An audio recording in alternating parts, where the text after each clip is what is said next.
In this episode of the Smart Community podcast, we hear part 2 of Zoe's interview with Cornelia Levy-Bencheton and Mike Barlow. In the previous episode, part 1, Zoe and Mike and Cornelia discuss the power of smart communities to engage citizens, which can lead to a more effective and empowered democracy. They also shared how they see the US embracing the smart city space and gave some great examples of smart concepts being implemented there. If you haven't yet listened to part 1 of this interview, go and do that before listening to this episode. In part 2, Cornelia and Mike tell us about their book, Smart Cities, Smart Futures, Showcasing Tomorrow. They cover the future of work and the opportunities and challenges that come from the range of generations in the workforce right now. Zoe, Mike and Cornelia also discuss blockchain and the concept of data as labour, and why smart cities and smart communities need to be part of smart regions in order for them to be good for the smart people that live there. So we pick up part 2 of this conversation where the previous episode left off, talking about the need for transparency and citizen engagement in smart cities and communities to avoid backlash from the community. As always, we hope you enjoyed listening to this episode as much as we enjoyed making it. Welcome to the smart community, smart regions, smart towns, and smart cities. It's where we live, work, and play. With smart communities, the future starts today. Big data, smart mobility, emerging trends galore. The Smart Community Podcast is what you're looking for. It's important to remember that the loudest voice is not always the smartest voice. So you have to be careful not to be influenced just by somebody who makes a lot of noise, by somebody who makes the most sense. And that's why that engagement piece is so important, to have those different channels, because not everyone is going to be communicating in the same channel, but actually using those channels more effectively and aggregating that, the information and data and the voices, so then we can actually have a smart solution at the end of it. Because, you're so right. A lot of the time, the loudest voices are loud for a reason and not necessarily a smart one. So, I totally agree. This is what's so nice about this topic, is that it just inspires these wonderful, passionate conversations and discussions. And, I feel like we could talk about this for years because this is one of those, it's not a problem, it's a challenge, and challenge is an opportunity. So we have an opportunity here to work on this for 30 or 40 years. And I know certainly that our kids want that to happen. Or actually, our kids want me to shut up and let them solve the problems. But it's something that's very real. It's not abstract and conceptual and in the idea world. It's something that's very real that we all experience and that we're all involved in. So it's real. And I think, to your point, Mike, as a young person, on your point of bringing our children or the younger generation into this conversation, and it's so important, and that's kind of what that's what I wanted for the podcast, have all different voices. And it's not to say that one's better or worse or, more informed or less informed or more, all this kind of stuff. We need all of those voices, and that's why I love this more. This is why I created the podcast, so we can actually have those conversations, because there's so many different backgrounds that come into it. But yes, Mike, what were you going to say? I can't remember. That's the great thing about growing old. But thank you. I agree with you completely. As I say to Cornelia very often, I agree with you completely. And I love that. I love it. I love being agreed with. I can't get enough of that. You can tell we enjoy this. Yeah, and it's so good to enjoy this, because as much as it's real, it's tangible, but it's also exciting about what possibilities are. And I think if we can collectively get excited, then we can really, solve or work towards, or because I don't think there's necessarily, I don't think you solve a city, you know what I mean? It's like there's challenges that you're going to face, and it's going to be a continual evolution of these challenges and solving them, and then the new ones will form because you'll create this ripple effect, and then that will solve, And I just think, particularly with mobility, like the example you gave, it's such a good example because, and you articulated it much better than I have been trying to, is that mobility really is the backbone of our cities and communities and regions. And if you can enable people to be mobile in both a physical and digital sense, you can really open up the opportunities, which increases healthcare access, increases access to jobs, increases prosperity, and it reduces those things that we're not so keen on, which is infant mortality rates like you were talking about, and people not being able to access education and those type of things. So I think it's such an important topic, and I'm really glad that we're having this conversation. Yes, I absolutely spot on. I really believe very strongly that mobility means self-determination. If people are mobile and have access to mobility, they can exercise their self-determination. They can go where they want. They can do what they want. It's very, very important. Our ability to move around is synonymous with our sense of self-worth and our self-determination. And by now, you'd think in the year 2019 that we would have made a little more progress on these problems. So I think we've made a lot of progress, but not enough. And so that's something in the future, and I mean the near future, cities really need to work on is mobility, and mobility for all. Accessibility, universal accessibility should be part of every city's credo, or credo, depending on how you pronounce it. We've talked a lot about mobility, which has been amazing. But let's move on to the next question, which is, what are some of the projects and things that you're currently working on right now? So obviously you've written a book, so tell us all about that and some of the other things that you're working on right now. Well, what I'm very interested in right now is the gamut of and the range of populations in a city, similar to the gamut and the range of population that exists in the workforce. We have currently a multi-generational workforce of perhaps 5 different decades of age groups. And in the same way, we have different decades and age groups in a city. And all of these segments and cohorts need to be addressed. They have distinct needs, and they all need to be addressed. So I'm very fascinated by the overlay of the workforce population and the city population, and how all of these different cohorts and segments have distinct needs and need to be addressed. Yeah, that's absolutely is a situation that I can't remember having a workforce with 4 different generations in it at any other point in my life. What that's worth. So, for instance, when usually in a workforce, you go into a job and there'd be young people and middle-aged people. Now you have young, middle-aged people, older people, and very young people.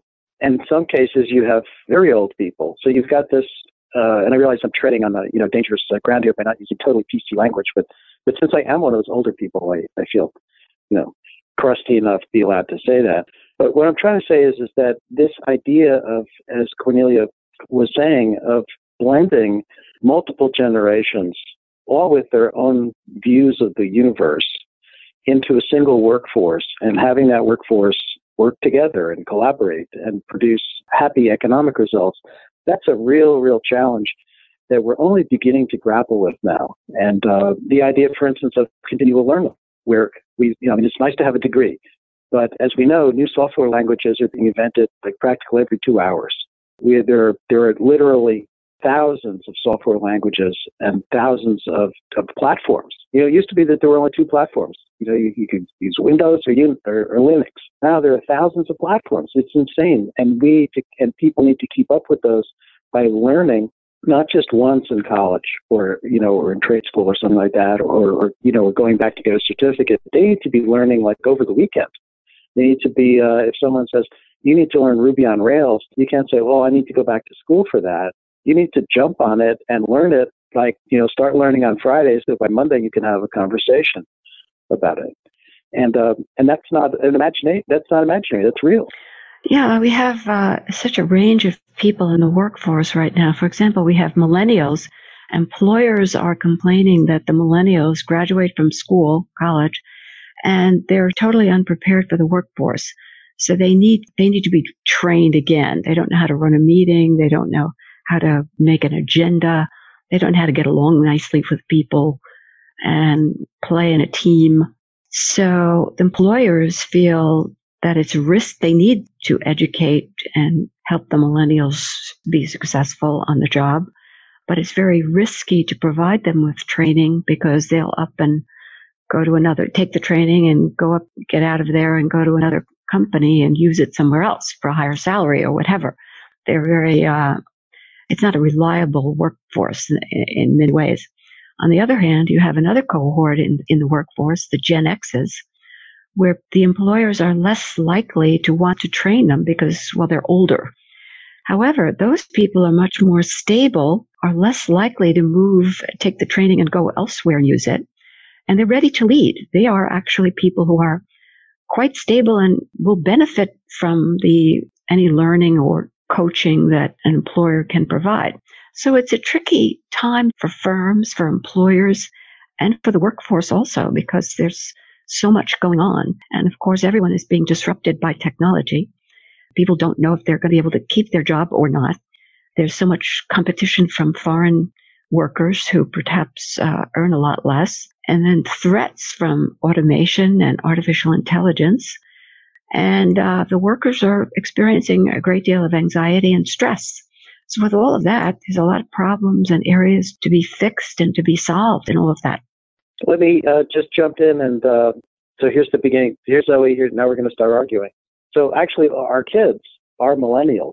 And in many ways, they are better suited for the modern environment, the modern workplace than, for instance, people of my gender. I'm a baby boomer.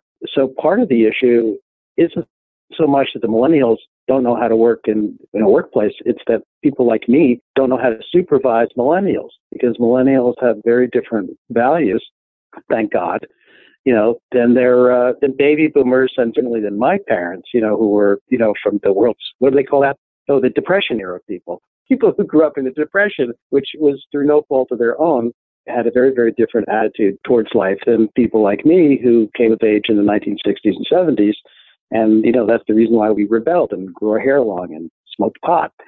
But now that we're older, we have those same issues where we're trying to tell the millennials, you should do it our way. And the millennials are saying quite rightly, because they are our children, they're like, thanks, Dad, but I can do this myself. I don't need your advice. So, but that being said, as an economic entity, I still need to be in the workforce. So here, people of my age are, and as Cornelia said, and this really is a huge issue that hopefully smart cities and smart communities will deal with. This idea of multi-generational, at least 4 generations working alongside each other in a typical modern workplace. This is huge. This has never been seen before. It'll be wonderful to see how we deal with this. Wonderful, scary, and occasionally bumpy. Here's a real life example for you. I was at a dinner party recently, and there was some a very wide range of people around the dinner table. Anyway, there's one guy there who said that he was 38 or 39 years old, and he was having a hard time with quote-unquote millennials at his firm, people younger than him who had just arrived in the firm, because he felt he had seniority, because he was a little older and had been with the firm for a longer period of time and perhaps had more experience on the job and in his profession. But the millennials treated him like an equal. And he said, they're not my equal. They have no sense of hierarchy or respect for others, respect for people who are senior to them. I thought it was fascinating. Yeah, exactly. Because it's so funny is because, of course, in the 1960s, when I was in my 20s, what was I fighting against? The hierarchy, right? We called it the man. We resisted authority. And so now we're giving people trouble for resisting us, because now we're the authority. So it's a comedy. It's like, it is the human comedy playing out.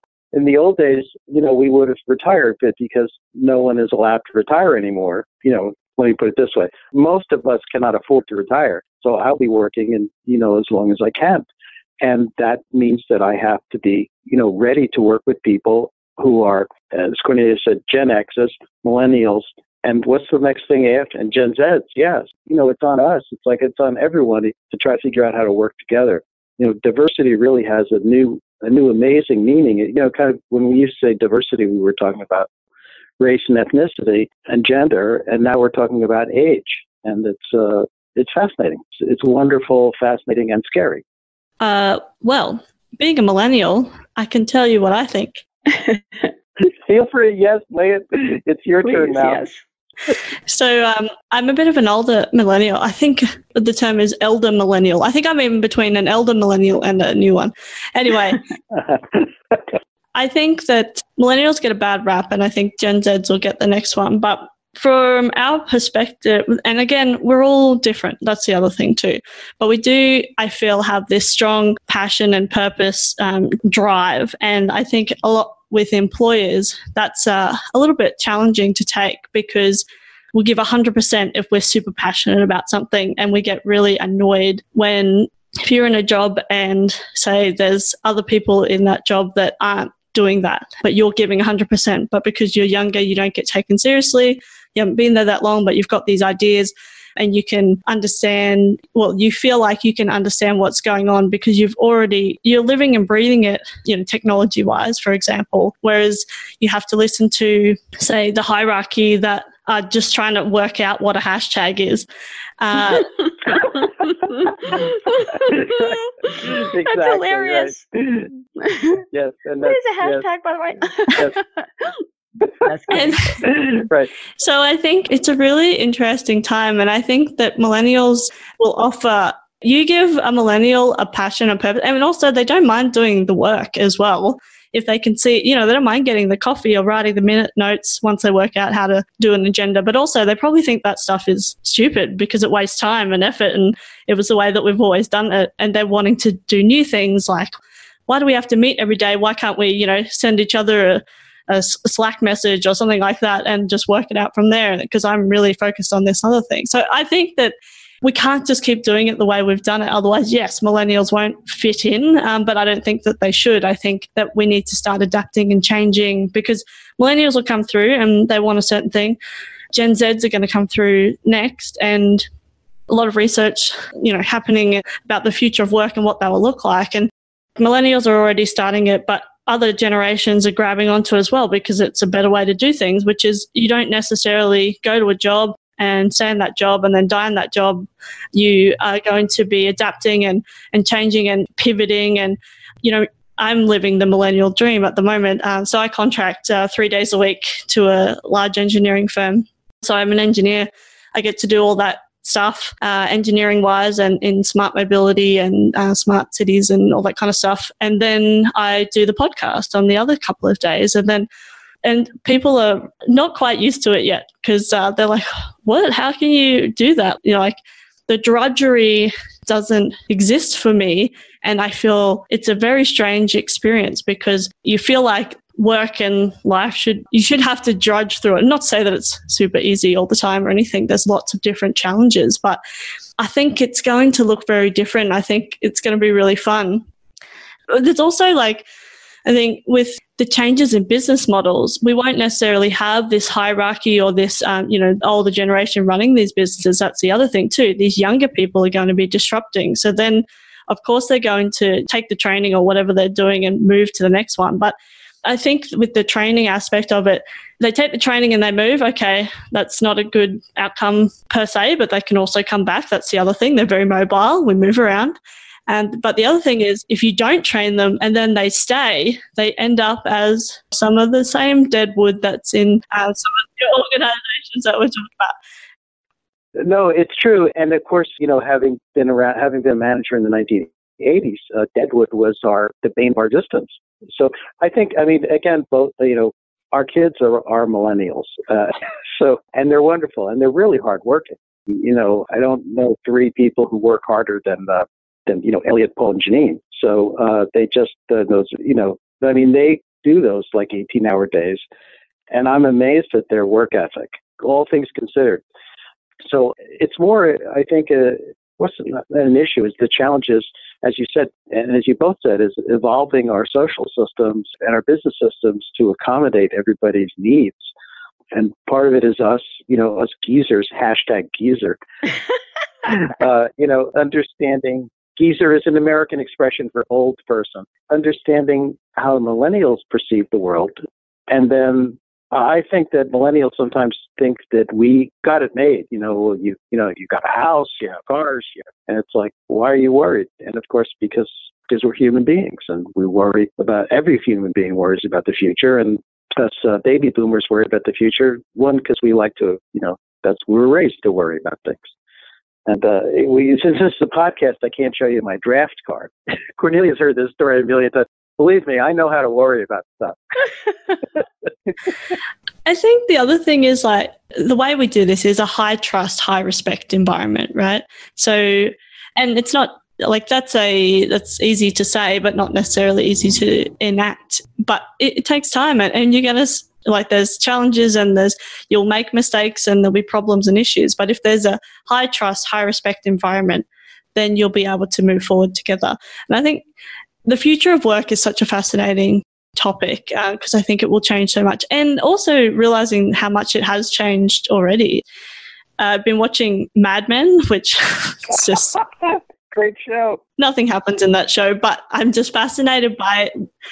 You know, not to say that it's not based on fact or whatever, but you're watching that and you're like, oh, yes, that is how it used to be. And it's great that we've made progress. But then, yeah, we need to keep going. We need to keep going in that space. And I think the next thing, well, the biggest thing, and it's already happening, but in the more traditional kind of workplaces, for example, how do we create respect and trust in a digital sense? Because that's an inclusivity piece. So the mobility, so it's all well and good that everyone can get to their workplace in the city if that's where it is. But how do we ensure that people that can't get there, or, you know, why waste time getting there, millennials, you know, why would I drive to get into an office when I can do the work that I need to do perfectly well at home? But the culture needs to change that we can feel that people are there without them physically being in front of you all the time. And then how do we make sure that both sides, so it's the business and the employee or contractor or whoever, are getting the most benefits out of that relationship? And that's the high trust, high respect relationship. And if you don't have those two things, then remote working doesn't work. And I think it's going to become more and more obvious that you want to attract talent to your business, but that doesn't mean that they have to live right next door to you, because chances are they won't. But so we'll need to start looking at developing trust and relationships in a digital sense, and what that looks like for online platforms and communication channels and all those type of things, and how we can all take advantage of that, because it's even if we're not thinking socially, but just economically, it's the way that we have to go. Oh, absolutely. Yeah. Future of work is going to be amazing. Yeah, absolutely. I think you've just described the business model. So one blockchain, I'm going to throw that out there because it gets hashtag blockchain or hashtag distributed ledger. And it also gets back to this idea of data as labor. As soon as we can verify that somebody is producing output, and it can be time stamped and it can be owned by someone, irrevocably, and then we're like, for instance, what you just said you went on for about like 90 seconds. There was so much content in there, and there was a lot of IP. If there's some way of having a blockchain certified timestamp on that, and then nobody could, even if somebody listened to this podcast, well, hopefully millions of people listen to the podcast, but still you would own the idea that you just came up with, which is this remote work where you're validating and you're kind of like chopping up people's time into little microsegments, and then somehow monetizing the IP they come up with while they're at home or while they're on the train or while they're, and this is my issue with Facebook. It's like, I'm writing all this clever stuff on Facebook, and what is Mark Zuckerberg paying me? Zippo, Zilch, Goosehead. Well, they say if you're not paying for the service, you are the service, right? Right. We're not the customers, we're the product. And I'm sorry for picking on this and of course, this is a perfect example of my kids, warned me about Facebook long before I'm still on Facebook, because you get where we're driving at here. And so let's start a blockchain company that enables remote work, and that makes sure that everyone gets paid for the good work that they do. Because it's a trust. As soon as you said trust, then I'm thinking, okay, what is blockchain good for? Well, it reduces the need for trust because it's verifying everything. And of course, there could be negative consequences of that too. But we write in our book about Estonia, which has got a system. So they've got an e-government because they couldn't afford, when they got their freedom from the Soviet Union, they couldn't afford to set up a real government. So they set up an e-government, and it turned out that that was a blessing in disguise, because they had one of the first things they had to do was establish trust by making it super secure. And so you can't move anything around in an Estonian e-government database without a record of being kept. So everything is audited. There's an audit trail of every time you manipulate a piece of data. If the cops want to look at your driver's license, you get an email. If you don't pay your taxes, you get an email. Everything is, there's a seamless interconnection, and it's not only seamless, it's also secure. So it can be done, and you could say, well, Estonia's only got 1.4 million people in it. Yes, but it's a role model for the rest of us. We don't have to do this thing at scale immediately. We can practice. And that's kind of what the smart cities, smart communities are good for. They're good for practicing things, for getting people engaged again, for building trust, and for practicing with new technologies. Well, what I wanted to just say in wrapping this up is that we see that the number of smart city projects is continuously growing. It's a worldwide movement. It's a global movement, and it is growing. And why is that? It's because smart cities promise a lot.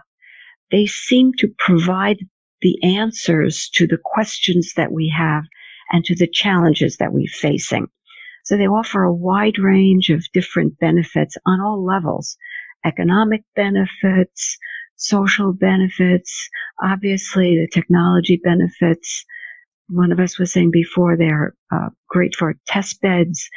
They offer us the opportunity to innovate and invent things in a controlled environment.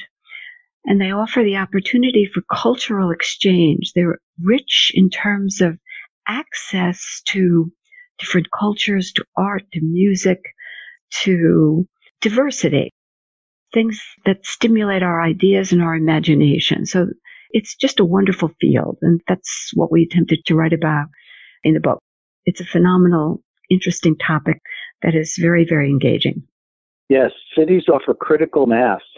They offer critical mass that leads to serendipitous meetings. So why is that important? It's because it's important to meet strangers. That's how we come up with new ideas.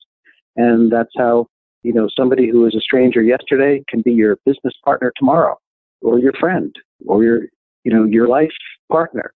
There's so much that it's so important that we put ourselves into situations where we meet new people and where we confront the strange and the different, and we confront the alien.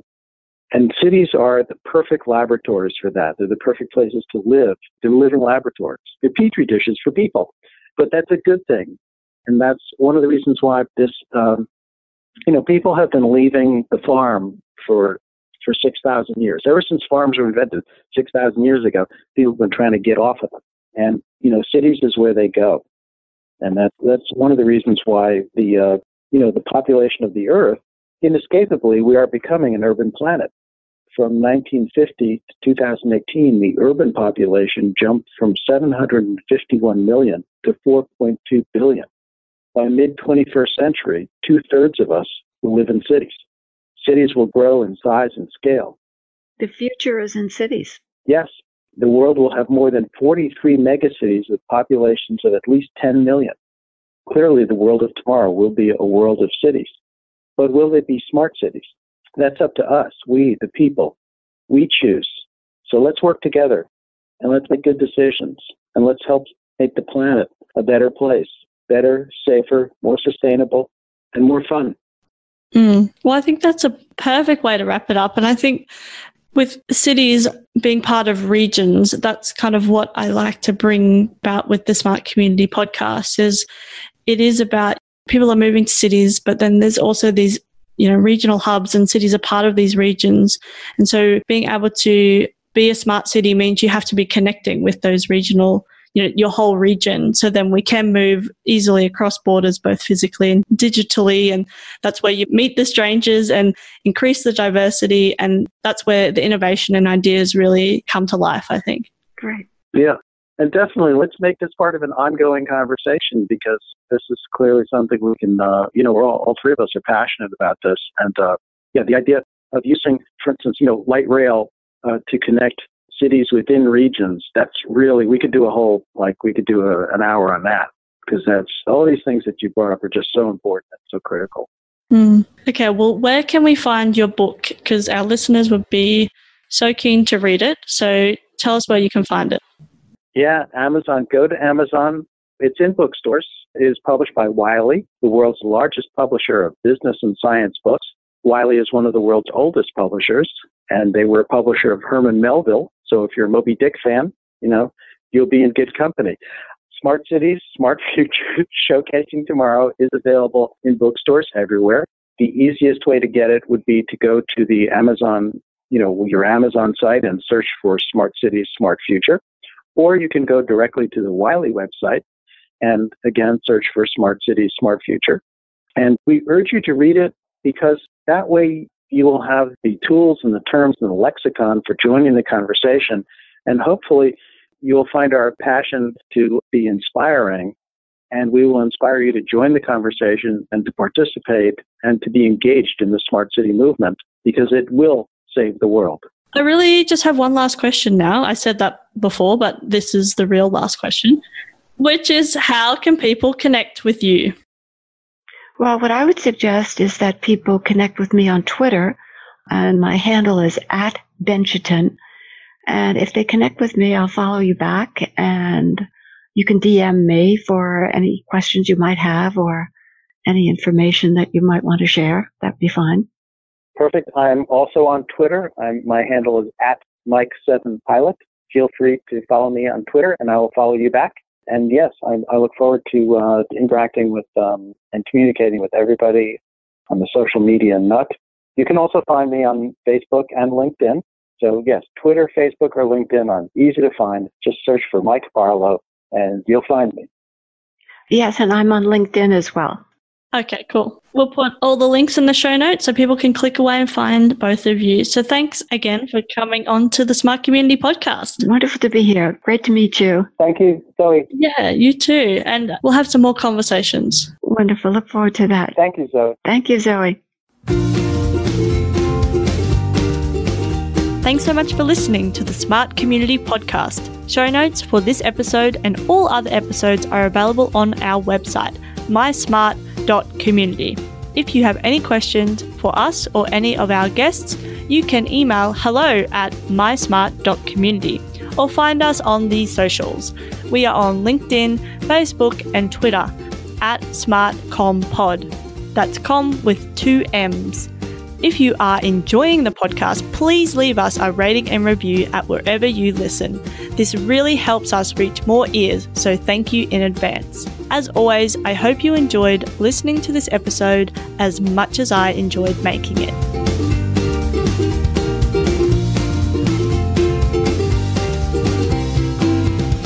The Smart Community Podcast is what you're looking for.